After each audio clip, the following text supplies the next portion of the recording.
Hello everyone, welcome to only IAS. आज हम discuss करेंगे 18 जुलाई की कुछ इंपॉर्टेंट आर्टिकल्स को। तो स्वागत है आपका द संडे एडिटोरियल में, जहां पर हम डिस्कस करते हैं खूब सारा साइंस। आपको अगर इस प्रेजेंटेशन की पीडीएफ चाहिए तो आप हमारे Telegram channel only IAS nothing else को ज्वाइन कर सकते हो, और यहां पर आपको यूपीएससी और स्टेट पीसीएस से रिलेटेड बहुत सारे रिक्विजिट मटेरियल्स मिल जाते हैं। फटाफट से दौड़ के चलते हैं अपने आर्टिकल्स की तरफ। तो यहाँ पर दो आर्टिकल्स तो कुछ खास इंपॉर्टेंट है नहीं, इनको पढ़ने की ज़रूरत नहीं है, लेकिन दो आर्टिकल्स हमारे लिए इंपॉर्टेंट है। इसमें से एक ये वाला जो आर्टिकल है, ये लाइटनिंग फिनोमेना के बारे में बताता है। हालांकि ये जो आर्टिकल है ये इस बेसिस पर बेस्ड है कि आर्कटिक रीजन में, जैसे कि अलास्का वाला जो रीजन है, अलास्कन रीजन में आजकल लाइटनिंग फिनोमेना काफ़ी बढ़ गए हैं। यूजुअली ऐसा होता था कि वहाँ पे लोग पूरी ज़िंदगी बिता देते थे और हार्डली कभी उनको लाइटनिंग फिनोमेना देखने को मिलता था। बट प्रेडिक्ट किया गया था कि 21st सेंचुरी में आते आते या फिर और भी आगे हम लोग लाइटनिंग फिनोमेनास देखेंगे, क्योंकि यहाँ का भी टेम्परेचर अब धीरे धीरे बढ़ रहा है। तो उसके पीछे हम लोग समझेंगे लाइटनिंग के पूरे साइंस को। यह आर्टिकल आज के लिए डिटेल्ड एनालिसिस के अंदर में आएगा। एक छोटा सा आर्टिकल यहाँ पर भी इम्पॉर्टेंट है, जो कि म्यूटेशन का कारण बताता है कि ऐसे कैंसर कॉजिंग म्यूटेशंस जो हैं उनको पढ़ने के लिए अब एक आर्टिफिशियल इंटेलिजेंस डेवलप की गई है। एक ऐसा टूल डेवलप किया गया है जिससे कि बहुत ईजिली हम लोग इसको डिटेक्ट कर सकते हैं। तो क्या है इसके पीछे का साइंस, एक बार पढ़ते हैं फटाफट से। ये पूरा आर्टिकल है। यहाँ पर आईआईटी मद्रास के कुछ रिसर्चर्स ने एक एनबी ड्राइवर, जिसको हम लोग नेबरहुड ड्राइवर बोल रहे हैं, एनबी ड्राइवर, इसको एक ऐसा आर्टिफिशियल इंटेलिजेंस टूल डेवलप किया है जिससे कि हम लोग ऐसे कैंसर कॉजिंग म्यूटेशंस को पढ़ सकते हैं। इस कॉम्प्लेक्स से अप्रोच को समझने के लिए हम एक सिंपल सा एग्जाम्पल लेते हैं। सिंपल सा एग्जाम्पल कुछ ऐसा है कि एक टैक्सी है जिसमें बहुत सारे लोग बैठे हुए हैं। मान के चलते हैं कि ये 7 सीटर की टैक्सी है, तो लगभग 6 पैसेंजर्स होंगे इसमें और एक ड्राइवर होगा, है ना। और मान लो ड्राइवर ने बढ़िया कपड़ा पहना है, यूनिफॉर्म में नहीं है अपने, और इन सभी लोग को, 7 लोगों को एक साथ खड़ा कर दिया जाए तो ये आइडेंटिफाई करना बहुत डिफिकल्ट होगा कि इन 7 लोगों में से ड्राइवर कौन है, अगर ये सारे कुछ बोले ना तो। ठीक है, तो इसी तरीके से हमारे जो कैंसरस सेल्स होते हैं वो भी ऐसे ही होते हैं, और उनके बेसिस पर म्यूटेशन जो होता है वो भी 2 पार्ट्स में डिवाइडेड है, एक ड्राइवर म्यूटेशन और एक पैसेंजर म्यूटेशन। देखो, जो ड्राइवर म्यूटेशन वाले सेल्स होते हैं वो बहुत कम होते हैं। लाइक ड्राइवर, एक ही ड्राइवर है, इस तरीके से बहुत कम होंगे, लेकिन ड्राइवर का काम होता है टैक्सी चलाना। इसी तरीके से ड्राइवर म्यूटेशन वाले सेल का काम होगा कैंसर सेल के ग्रो को इनेबल करना। जो भी कैंसर सेल का ग्रोथ है, अगर ये ड्राइवर सेल नहीं रहेगा तो कैंसर सेल ग्रो नहीं करेगा। यही सब कुछ इनेबल करता है, जिससे कि कैंसर वाला जो सेल है वो बढ़ता जाता है। सिमिलरली जैसे टैक्सी आगे बढ़ती है इस ड्राइवर के चलते। और बहुत सारे होते हैं पैसेंजर म्यूटेशन वाले सेल्स, बहुत ज़्यादा नंबर में होते हैं। इनका डिसीज़ के प्रोग्रेशन से कोई खास इफेक्ट नहीं होता है, ये रहते हैं नॉर्मल सेल्स जैसे बिहेव करते हैं। तो ये हो गए पैसेंजर म्यूटेशन। दोनों म्यूटेशन में है। म्यूटेशन का क्या मतलब होता है कि जो भी इनका जेनेटिक सीक्वेंस है उसमें कुछ चेंज आ जाए। जेनेटिक सीक्वेंसिंग से याद आया कि मैंने लास्ट वीक आप सभी से बोला था कि एक बहुत ही फेमस आर्टिकल आएगा डीएनए सीक्वेंसिंग से रिलेटेड, तो ये आज ही पब्लिश होगा दोपहर में, आप लोग उसको देख लेना। फिलहाल यहाँ पर डीएनए सीक्वेंसिंग को सिंप्लीफाइड वर्जन में अगर मैं बताऊँ तो यहाँ पर डीएनए में जो हमारे कॉम्बिनेशंस होते हैं ना, इसमें ए सी टी जी ऐसे इन सब की सीक्वेंसिंग करनी होती है कि एक के बाद एक कौन सा आ रहा है। तो उसमें कभी कभी चेंज हो जाते हैं, कभी सी आना चाहिए ए के बाद तो सी की जगह टी आ जाएगा।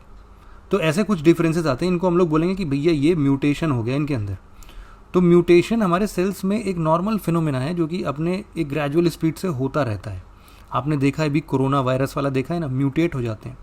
तो ये आगे आने वाले समय पे हम सब लोग म्यूटेट हो रहे हैं। आपने देखा होगा पहले जब हम लोग होमोसेपियन से पहले वाली प्रजाति में थे तो हम लोग बहुत ज़्यादा बंदर से बिलोंग करते थे या चिंपैंजी जैसे शक्ल वाले थे, लेकिन अब धीरे धीरे हम एकदम बढ़िया गोरे चिट्टे होते जा रहे हैं ना, हमारे शरीर के बाल भी धीरे धीरे कम होते जा रहे हैं।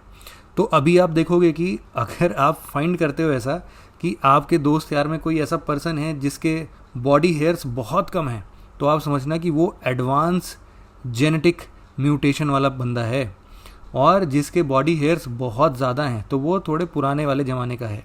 ठीक है, फिलहाल म्यूटेशन समझ में आ गया हमें। तो ड्राइवर म्यूटेशन और पैसेंजर म्यूटेशन का डिफरेंस हमें यही समझ में आया कि ड्राइवर म्यूटेशन ही एक्चुअल कॉजिंग रीज़न है जिससे कि कैंसरस सेल्स ग्रो करते हैं। तो अब प्रॉब्लम ये आ रही थी कि कभी ये हम आइडेंटिफाई नहीं कर पा रहे थे, क्योंकि हम 7 में से एक ड्राइवर को आइडेंटिफाई नहीं कर पा रहे। इसी तरीके से बहुत सारे हज़ारों की तादाद में ये जो सेल्स हैं, लाखों के तादाद में सेल्स हैं, उनमें से कुछ गिने चुने ड्राइवर म्यूटेशन वाले सेल्स को भी आइडेंटिफाई करना बहुत मुश्किल था। तो अभी तक की कहानी ऐसी चलती थी कि हम लोग क्या करते थे ना, कैंसर पेशेंट्स को, खूब सारे कैंसर पेशेंट्स का एक ग्रुप बनाते थे और उन सभी के डीएनए सीक्वेंस के एनालिसिस से हम लोग ये समझते थे कि अच्छा इनके बीच में ये डिफरेंसेस है, इनके डीएनए सीक्वेंसेस में यहाँ पर डिफरेंस आया है, और हम लोग नॉर्मल सेल्स और कैंसरस सेल्स के बीच में फिर सीक्वेंस को कंपेयर करके देखते थे कि हाँ ये डिफरेंसेस है। हम ये भी पता लगाते थे फिर इससे कि एक पर्टिकुलर म्यूटेशन के कारण कौन सा रैंडम कोई कैंसर सेल्स जो है वो कैसा बिहेव कर रहा है और कैंसर कॉजिंग कौन सा है। तो ये काफ़ी डिफ़िकल्ट प्रोसेस था। इस वाले में क्या है, जैसा हम लोग एनबी ड्राइवर की बात कर रहे थे, नेबरहुड ड्राइवर, ये एक ऐसा टेक्निक है जिससे हम लोग नेबरहुड सेल्स के ग्रोथ को पढ़ते हैं, उनके म्यूटेशन को पढ़ते हैं, और उससे हम लोग किसी तरीके से पता लगाते हैं कि भाई ये ड्राइवर म्यूटेशन का है। अभी तक इस पर रिसर्च बहुत कम हुए थे और एक्चुअल में कोई ऐसी टेक्नोलॉजी नहीं मिल रही थी जिसके पीछे हम लोग पढ़ सकें। तो आपको सिंपल इतना ही समझना था केवल कि ये एक नया प्रोसेस है जो कि पुराने वाले प्रोसेस से थोड़ा डिफरेंट है। इसको हम लोग फ्रीक्वेंटिस्ट अप्रोच बोलते हैं, यहाँ पर लिखा हुआ है, ठीक है। फ्रीक्वेंटिस्ट अप्रोच में हम लोग क्या करते हैं कि जो भी ड्राइवर म्यूटेशन होता है उसको फाइंड करने की कोशिश करते हैं उसके नेबरहुड म्यूटेशन से कंपेयर करके। तो इसके टूल में अभी जो रीसेंट टूल्स डेवलप किए गए हैं, मतलब कि ये जो हमारा एनबी ड्राइवर टेक्निक है, इसमें अगर हम लोग एक्यूरेसी की बात करते हैं तो ये अभी बहुत ज़्यादा एक्यूरेसी नहीं है, मतलब कम भी नहीं है, 89% एक्यूरेसी है इसकी। और अगर हम लोग नॉर्मल जो भी हम लोग दूसरे प्लेटफॉर्म्स और या फिर दूसरे अप्रोचेस यूज़ करते हैं उसमें 91% एक्यूरेसी होती है कि वो डिटेक्ट कर लेता है कि भाई ये कैंसरस सेल्स हैं कि नहीं है। तो इसीलिए अब इसमें थोड़े से और रिसर्च अगर हमारा हो जाएगा ना तो ये बढ़िया अच्छा खासा हो जाएगा, और उसमें फिर हम लोग को जो ये ग्रुप ऑफ पेशेंट्स की ज़रूरत पड़ती थी ना वो सब नहीं पड़ेगा। तो अभी हम लोग डायरेक्टली सिंगल पेशेंट्स के अंदर भी ऐसा फ्रीक्वेंटिस्ट अप्रोच लगा के पता लगा सकते हैं, ठीक है। तो ये सिंपल सा एक आर्टिकल था। आगे बढ़ने से पहले आप सबके लिए एक छोटी सी इन्फॉर्मेशन कि 12 जुलाई से प्रारंभ सेकंड बैच स्टार्ट हुआ है और आपको इसके फ्री लेक्चर्स 12, 13 और 14 वाले अभी भी अवेलेबल हैं, आप इसको भी देख सकते हो। इसमें जैसा कि हमने ऑलरेडी डिस्कस किया हुआ है कि ये एक फाउंडेशन काइंड ऑफ बैच है जिसमें आपके प्रीलिम्स के सारी चीज़ें, मेंस की सारी चीज़ें और अलॉन्ग विथ एनसीईआरटी की सारी वीडियोस और अलॉन्ग विथ टेस्ट सीरीज़, मतलब जो भी आपकी एग्जामिनेशन पर्सपेक्टिव से इम्पॉर्टेंट इक्विपमेंट्स होते हैं वो सारी चीज़ें इसके अंदर हैं। तो इसको जो भी इंटरेस्टेड पर्सन है वो video.onlyias.in पर जाके एक बार देख सकता है इन लेक्चर्स को, और उसको लगता है कि उसके पूरे यूपीएससी प्रॉब्लम का ये एक सोल्यूशन बन सकता है तो वो इसको ज्वाइन भी कर सकता है। फिलहाल हम बढ़ते हैं अपने अगले आर्टिकल की तरफ। अगला आर्टिकल यहाँ पर लाइटनिंग फिनोमेना से था। इसको हम थोड़ा सा जूम करते हैं इस आर्टिकल को। यहाँ पर मेटेरोलॉजिस्ट ने ये बोला है कि भाई अब हमने 3 सक्सेसिव थंडर स्टॉर्म्स देखे हैं आर्कटिक रीजन में। आईसी आर्कटिक रीजन में आप समझ लो साइबेरियन रीजन है, अलास्कन रीजन है, इन सब में लाइटनिंग फिनोमेना देखने को मिलता नहीं है कभी भी। लेकिन जिस हिसाब से फ्रीक्वेंसीज बढ़ती जा रही हैं, फ्रीक्वेंसी अप्रॉक्सीमेटली ट्रिपल हो चुकी है इस टाइम पर, तो ये एक बहुत चिंता का कारण है। इसके पीछे का जो रीज़न है वो सबसे सिंपल क्लाइमेटिक चेंज है, ठीक है। क्लाइमेट चेंज आप सबको पता है कि हमारी पृथ्वी वार्मर होती जा रही है दिन पर दिन। जो ये टेम्परेचर इंक्रीज़ हो रहा है उसको हमें कुछ ना कुछ करके रोकना है। लेकिन यहाँ पर बात ये आती है कि हमें ये समझना है आज के अपने इस लेक्चर में कि आर्कटिक रीजन में ये लाइटनिंग फिनोमेना इतना रेयर क्यों है। बाकी जगहों पर तो दिखता है, हम अपने यहाँ पर देखते हैं। अगर आप नॉर्थ इंडिया या फिर इंडियन रीजन से बिलोंग कर रहे हैं तो डेफिनेटली आपने लाइटनिंग तो खूब सारे देखे ही होंगे मानसून टाइम पर।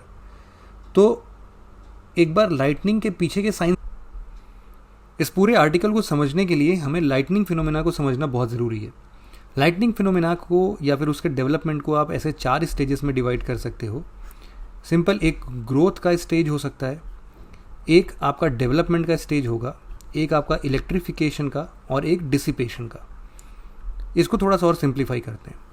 हमने देखा है कि समर सीज़न में सन हमारे हेड पर होता है काफ़ी टाइम तक, और इसके चलते क्या होता है कि हमारा जो ग्राउंड सरफेस है वो काफ़ी हीट हो जाता है। तो यहाँ पर आप इस वीडियो में देखना कि जब सन सरफेस ऊपर होता है तो यहाँ से छोटे छोटे वार्मर एयर्स के पैकेट्स ऊपर आने लगते हैं। ये पहले छोटे छोटे बादल बनाएंगे, फिर इससे क्यूमुलस क्लाउड, और क्यूमुलस क्लाउड बनते बनते बनते बनते एक बड़ा टावरिंग क्यूमुलस बन जाता है, वर्टिकली ग्रो करता है और फाइनली ये एनुअल शेप में आ जाता है। एनुअल शेप में आने का मतलब है कि खतरनाक क्यूमुलोनिम्बस क्लाउड बन चुका है और बारिश तो ज़बरदस्त होगी। ये इस फिनोमेना से लाइटनिंग का क्या रीज़न है? आपने कभी अच्छा एनुअल शेप देखा है बादलों का? बिल्कुल सिंपल, जैसे आपने अभी इस पिक्चर में देखा है ना, सिंपल एकदम ऐसा ही होता है एनुअल शेप, और क्यूमुलोनिम्बस क्लाउड खतरनाक बारिश कराता है। तो ये थंडर स्टॉर्म अब डेवलप कैसे हुआ, लाइटनिंग कैसे डेवलप हुई? देखो, इसमें क्या होता है कि जब प्रेसिपिटेशन होने लगता है ना, तो क्या होगा, पूरे बादल को, अगर मैं एनुअल शेप बादल को फिर से बना देता हूँ, इसमें क्या होगा कि ऊपर वाले स्ट्रक्चर में, चूंकि आप देख रहे हो कि वार्मर एयर जैसे जितना ऊपर जाता जाएगा उसका टेम्परेचर उतना कम होता जाएगा, ठीक है। तो ऊपर वाले हिस्से का टेम्परेचर सबसे कम होगा। सबसे कम होने की वजह से तो यहाँ पर जितने भी वाटर ड्रॉपलेट्स बनते होंगे वो आइस क्रिस्टल्स में कन्वर्ट हो जाते हैं। तो यहाँ पर बहुत छोटे छोटे आइस क्रिस्टल्स होते हैं ऊपरी हिस्से में, ठीक है। बीच वाला जो रीजन है यहाँ पर होता है छोटा छोटा हेल, क्योंकि थोड़ा कम टेम्परेचर हो गया, मतलब थोड़ा ज़्यादा टेम्परेचर रहेगा यहाँ पर आइस क्रिस्टल्स के कंपैरिजन में। और जो नीचे वाला हिस्सा है, सबसे नीचे वाला हिस्सा, यहाँ पर होते हैं रेन ड्रॉपलेट्स, छोटे छोटे वाटर मॉलिक्यूल्स के फॉर्म में, और यहाँ पर मेल्टेड हेल्स होते हैं, ठीक है। हेल जो है यहाँ पर मेल्ट कर जाते हैं। तो इसके वजह से यहाँ पर बारिश खूब तेज़ी से होती रहती है, और इन सब में भी यहाँ पर नीचे से वार्मर एयर का पैकेट ऊपर जाता रहता है और ये फिर कंडेंस होके वापस से प्रेसिपिटेट होने के लिए नीचे नीचे आता रहता है। तो इसके चलते ऊपर नीचे का मूवमेंट इतना ज़्यादा हो जाता है ना कि यहाँ पर फ्रिक्शन डेवलप होता है, और फ्रिक्शन के कारण यहाँ पर ये सारी के सारे जो पार्टिकल्स हैं ये चार्ज हो जाते हैं। अब चार्ज होने का मतलब है कि कुछ पॉजिटिव चार्ज होंगे, कुछ नेगेटिवली चार्ज होंगे। जायज़ सी बात है कि जो पॉजिटिवली चार्ज होंगे वो लाइटर होंगे, क्यों? क्योंकि उनसे एक इलेक्ट्रॉन निकल गया है ना, तो वो लाइटर हो गए। तो लाइटर जितने होंगे वो जायज़ सी बात है ऊपर की ओर और मूव करेंगे। तो जितने भी बादल होंगे ना, उसके ऊपरी हिस्से में हम देखेंगे कि हमेशा पॉजिटिव चार्ज एक्यूमुलेट होते जा रहे हैं, ठीक है। यहाँ पर आप देख रहे हो कि सारे के सारे पॉजिटिव चार्ज यहाँ पर डेवलप होते जा रहे हैं, और साथ ही साथ हमने देखा कि यहाँ पर ये नेगेटिव चार्ज भी डेवलप होते जा रहे हैं नीचे की तरफ। तो अब इसके कंपैरिजन में ऐसा होता है कि जो हमारा ग्राउंड सरफेस है, जो भी नेगेटिव चार्ज के जस्ट नीचे वाला हिस्सा होता है, इसमें पॉजिटिव चार्ज इंड्यूस होता है, और जो हमारे एनुअल शेप में ऊपर ऊपर जो पॉजिटिव चार्ज वाले हिस्से बने होते हैं उसके नीचे हमारे कुछ ये ग्राउंड सरफेस पर नेगेटिव चार्ज एक्यूमुलेट हो जाता है। अब इसमें क्या होगा कि इनके बीच में जो एयर है, पूरा ये जो एयर का हिस्सा है, ये एक इंसुलेटर का काम करता है, ठीक है। लेकिन आपको पता है कि हर चीज़ की एक औकात होती है, मतलब कि एक लिमिटेशन होती है। तो ये लिमिटेशन क्या है कि इतना ज़्यादा चार्ज पार्टिकल्स ऊपर और नीचे डेवलप हो जाए कि ये जो एयर इंसुलेटर जैसा यूज़ कर रहा है, इसका इंसुलेशन वाला काम बंद हो जाए। और इंसुलेशन वाला काम जैसे ही बंद हो, वो एयर जो है अब इंसुलेटर जैसा बिहेव नहीं करेगा, और एक पूरा चार्ज पार्टिकल्स का लाइन बन जाएगा। यहाँ से पॉजिटिव वाले ऊपर, मान लो, या तो यहाँ से नेगेटिव वाले ऊपर उठ रहे थे और यहाँ से पॉजिटिव वाले मिल रहे थे, तो ये क्या किया, तुरंत कनेक्ट हो गया। या फिर यहाँ से पॉजिटिव वाले चार्ज यहाँ कनेक्ट हो गए, या फिर ये नेगेटिव वाले चार्ज यहाँ से पॉजिटिव में कनेक्ट हो गए, यहाँ वाले चार्ज कुछ इधर कनेक्ट हो गए। कहीं से भी ये कनेक्शन अगर उसको मिल गया तो ये इलेक्ट्रिसिटी के फॉर्म में आएगा। एक चार्ज जो है वो कंबाइन होके चार्ज फ्लो कर गया, आप ऐसा समझ लो। ऐसा होता क्यों? क्योंकि आपको पता है कि जो भी ऑपोजिट चार्जेस होते हैं वो अट्रैक्ट करते हैं, ठीक है। तो ऊपर पॉजिटिव है, नीचे नेगेटिव है। अब आपको समझ में आ रहा होगा कि ये पॉजिटिव और नेगेटिव तो बादल के अंदर भी है। तो जायज़ सी बात है कि ऐसे बहुत सारे लाइटनिंग फिनोमेनास होंगे जो बादल के अंदर होंगे। तो बादल के अंदर वाले क्लाउड्स के अंदर जितने भी ऐसे लाइटनिंग होंगी उनको इंट्रा क्लाउड लाइटनिंग बोलेंगे, और जो बाहर हमें बिजली गिरती हुई दिखती है ना, उसको हम लोग क्लाउड टू ग्राउंड लाइटनिंग बोलते हैं। यहाँ पर एक फिनोमेना आपको पता होना चाहिए कि जैसे हम लोग बोलते हैं ना, बिजली गिर रही है, तो हमें ऐसा लगता है, लेकिन अगर इस मोशन को आप स्लो करके जाओगे तो यूजुअली क्या होता है कि जो लाइटनिंग है वो नीचे से ऊपर की तरफ जाती है, ठीक है। मतलब ये जो चार्ज ट्रैवल होता है ये नीचे से ऊपर की तरफ जाता है, लेकिन हम लोग के सामने इतना तेज़ी से ये फिनोमेना होता है कि वो हमें ऊपर से नीचे की तरफ दिखता है। तो लाइटनिंग के बारे में आप समझ गए। थंडर के बारे में भी आप समझना चाहते हो क्या? थंडर कैसे होता है? तो हमेशा हमने देखा है कि मोस्ट ऑफ द टाइम जब भी लाइटनिंग होती है तो वो थंडर के साथ आते हैं। तो ये थंडर के साथ क्यों आते हैं पता है? क्योंकि जब ये ऊपर मान लो पॉजिटिव चार्ज है और नीचे नेगेटिव चार्ज है, इन दोनों का कनेक्शन जब बनता है ना, तो ये कनेक्शन पता है कितना ज़्यादा टेम्परेचर लेके आता है। ये होता है लगभग 50,000 फ़ारेनहाइट। इसका टेम्परेचर पता है कितना हो गया? लगभग सन के सरफेस का 5 गुना ज़्यादा, 5 times hotter than the surface of the sun. इतना ज़्यादा टेम्परेचर होता है उस पतली सी लाइन का। तो अब आप समझ रहे हो कि वहाँ पर जितने भी एयर मॉलिक्यूल्स होते होंगे उनका खतरनाक एक्सपेंशन होता है, वो भी फ्रैक्शन ऑफ सेकेंड्स में। इतना तेज़ी से वो एक्सपैंड करते हैं ना, जैसे लगता है कि कुछ खतरनाक चीज़ बम जैसा विस्फोट हो गया हो। तो इसी की वजह से हमें वो थंडर स्टॉर्म वाले थंडर सुनाई देते हैं। लाइटनिंग समझ में आ गया, थंडर समझ में आ गया। एक इंटरेस्टिंग फैक्ट मैं आपको और समझाता हूँ। यहाँ पर लाइटनिंग हमसे कितनी दूर हुई है या फिर कहाँ पर बिजली गिरी है, इसको अगर कभी पता लगाना हो आपको, तो आप ऐसे कर सकते हो कि आप एक नॉर्मल एक फिनोमेना बना सकते हो कि 5 सेकेंड में जो ये साउंड है वो लगभग 1 मील की दूरी तय करती है। तो आपके सामने लाइटनिंग हुई, बहुत तेज़ी से आप बिजली चमकी, और उसके 5 सेकेंड बाद अगर आपको बिजली की गड़गड़ाहट सुनाई देती है, थंडर सुनाई देती है, तो इसका मतलब है कि बिजली लगभग 1 मील दूर है आपसे बस। ठीक है। बहुत सारे ऐसे अब इक्विपमेंट्स डेवलप किए जा रहे हैं जिसमें इसको कैप्चर करने की कोशिश की जा रही है, लेकिन पता नहीं चलता कि कब पॉजिटिव लाइट नीचे गिरी है, कब नेगेटिव लाइट गिरी है।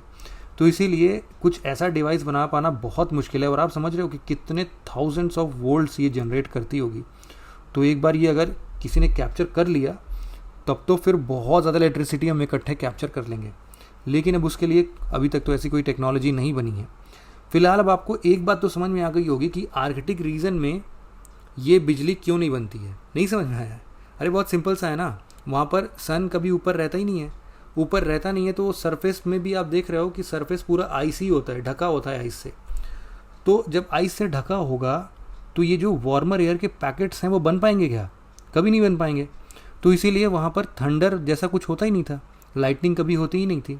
लेकिन अब चूंकि क्लाइमेट चेंज हो रहा है तो यहाँ पर भी टेम्परेचर बढ़ता जा रहा है, और सन रेज अब जैसे यहाँ पर जब पहुँचते हैं ना, तो अब आइसी नहीं है, अब ये वाटर है। वाटर इवोपरेट होते हैं। जैसे ही वाटर इवोपरेट होते हैं वो इस टेम्परेचर को थोड़ा और गर्म कर देते हैं।